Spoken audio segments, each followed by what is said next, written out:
Good evening friends. आज का हमारा पहला क्वेश्चन है डे 7 का। With reference to the Ahmedabad mill strike of 1918 consider the following statements. It was over the issue of non payment of bonuses to famine affected workers. Gandhiji used the weapon of hunger strike for the first time. The strike was unsuccessful and was suppressed violently by the British. Options है 1 and 2, 2, 1, 2 and 3. 3, 2 only is the correct option. Why 1 is incorrect? In 1 it is given it was over the issue of non-payment of bonuses to famine affected workers, but it should be for plague bonuses. आप देख सकते हैं mind map में plague bonuses के लिए हुआ था। Second option Gandhi ji use the weapon of hunger strike for the first time, ये सही ऑप्शन है। The strike was unsuccessful and was suppressed violently by the British, ये गलत ऑप्शन है। माइंड मैप में आप देख सकते हैं 35% वेग हाइक हुआ था, तो it was successful. Next question देखते हैं चंपारण सत्याग्रह से related. It was the first India civil disobedience movement launched by Mahatma Gandhi. It was a protest against the injustice meted out to tenant farmers in Champaran district of Bihar. Options है only 1, only 2, both 1 and 2, neither 1 nor 2. Answers को देखते हैं। C is the correct answer, both 1 and 2. Mind map में आपको explanation दिया गया है। चंपारण सत्याग्रह was a protest against injustice to tenants farmers in Champaran district of Bihar. So 2 is the correct answer. And it was the first India civil disobedience movement launched by Mahatma Gandhi in 1917. यह Indigo खेती के against में हुआ था। So C is the correct answer. Next question है which state has become the first north eastern state to sign a memorandum of understanding with Bhashini. Bhashini क्या है? तो इंडियाज AI बेस्ड प्लेटफॉर्म है भासनी, लैंग्वेज बैरियर को दूर करता है। देखते हैं इसके आंसर्स को।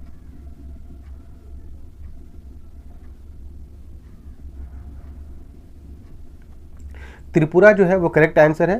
त्रिपुरा नॉर्थ ईस्ट का पहला स्टेट है जिसने भाषणी लैंग्वेज को इंटीग्रेट किया है। ये 22 लैंग्वेज को कन्वर्ट करने की क्षमता रखता है, तो त्रिपुरा होगा a correct answer. When did Mahatma Gandhi arrive in Champaran? Important question for BPSC। Mahatma Gandhi Champaran कब आए? ऑप्शंस हैं अप्रैल 1915, अप्रैल 1916, अप्रैल 1917, अप्रैल 1918। डेट भी याद रखना है, डेट भी पूछ लेता है मंथ के साथ। आप देख सकते हैं माइंड मैप में, आप देख सकते हैं 10 अप्रैल 1917 को महात्मा गांधी चंपारण पहुंचे थे। सो हमारा करेक्ट आंसर होगा सी अप्रैल 1917। और ये भी याद रखना है कि सेंट राउट्स हाउस में ये रुके थे, कभी कभी ये भी पूछ लेता है। और जो लॉयर्स सपोर्ट किए थे उनके नाम है ब्रज किशोर प्रसाद, Rajendra Prasad, Anugrah Narayan Sinha, JB Kripalani etcetera. Next question है when did the Simon commission arrive in India? Simon commission Bharat कब आया था? साइमन कमीशन बहुत इंपॉर्टेंट है, इसके प्रोविजंस को भी जानना जरूरी है। तो अभी ये क्वेश्चन है कि साइमन कमीशन कब भारत आया था, कब गठन हुआ था, ये भी जरूरी है याद रखना।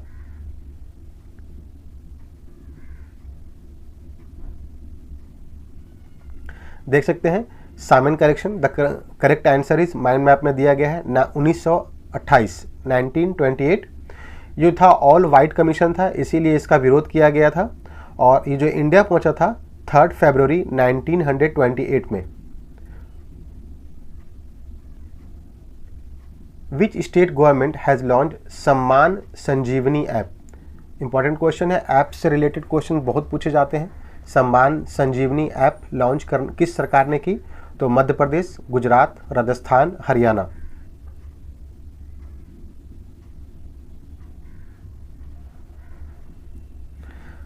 देख सकते हैं हरियाणा मिनिस्टर जो है श्रुति चौधरी, इन्होंने लॉन्च किया है, तो करेक्ट आंसर डी होगा। Where was Mahatma Gandhi when Chauri Chaura episode took place? जब चौरी चौरा की घटना हुई थी उस समय महात्मा गांधी कहाँ थे? ये क्वेश्चन कई बार पूछा गया है। दिल्ली, कलकत्ता, चौरी चौरा, बारदोली।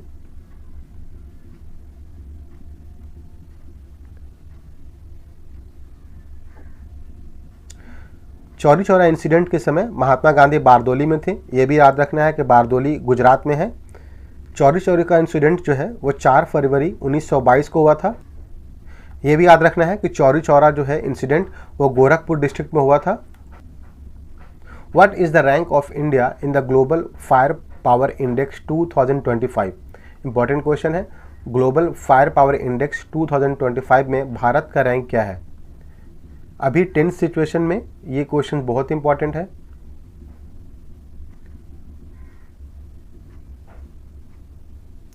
देख सकते हैं India's rank 4th in the global power index 2025। ये अनचेंज्ड है। 2024 में भी यही हमारा रैंकिंग था 4th। तो टॉप कंट्रीज हैं United States, Russia and China. ये भी याद रखना है कि कौन सा लोएस्ट कंट्री है, वो भूटान का है। 145th ranking of Bhutan. Which institution has publish the physical health index 2025? कौन सा इंडेक्स किस इंस्टीट्यूट के द्वारा रिलीज़ किया जाता है, ये बहुत इंपॉर्टेंट है। उसी में एक है physical health index 2025 for India. Find out NITI Aayog, RBI, SEBI, world bank. देख सकते हैं नीति आयोग करेक्ट आंसर है। नीति आयोग ने रिलीज़ किया है ये इंडेक्स। नीति आयोग 18 स्टेट्स को असेस करता है। इसमें सब इंडाइसेस भी दिए गए हैं जो हमें जानना चाहिए मेंस पर्सपेक्टिव के लिए। ओडिशा जो है वो रैंक फर्स्ट आया है। बिहार की रैंकिंग जो है परफॉर्मर्स है। Pangsau pass which was seen in news lies between which 2 countries? Border से रिलेटेड क्वेश्चन बहुत इंपॉर्टेंट है अभी के टाइम में। तो पंगसाउ दर्रा जो खबरों में था किन 2 देशों के बीच स्थित है? India and Bhutan, India and Myanmar, China and Nepal, India and Bangladesh. देख सकते हैं मैप में अरुणाचल प्रदेश और म्यांमार यानी कि इंडिया एंड म्यांमार के बीच में है पंगसाउ दर्रा। सो हमारा our correct answer is B, India and Myanmar. ये था हमारा आज डे 7 का टेस्ट। होप आपने इसको सॉल्व किया होगा। अगर आप 7 एंड एबव लाते हैं तो आप एबव एवरेज हैं। अपने स्कोर्स को कमेंट बॉक्स में ज़रूर लिखिए।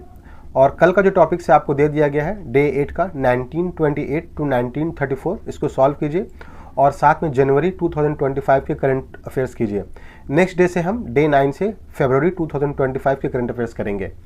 होप आपको ये वीडियो पसंद आया होगा। लाइक कीजिए, सब्सक्राइब कीजिए, फॉरवर्ड कीजिए और अपने स्कोर्स कमेंट बॉक्स में ज़रूर लिखिए। तब तक के लिए थैंक यू।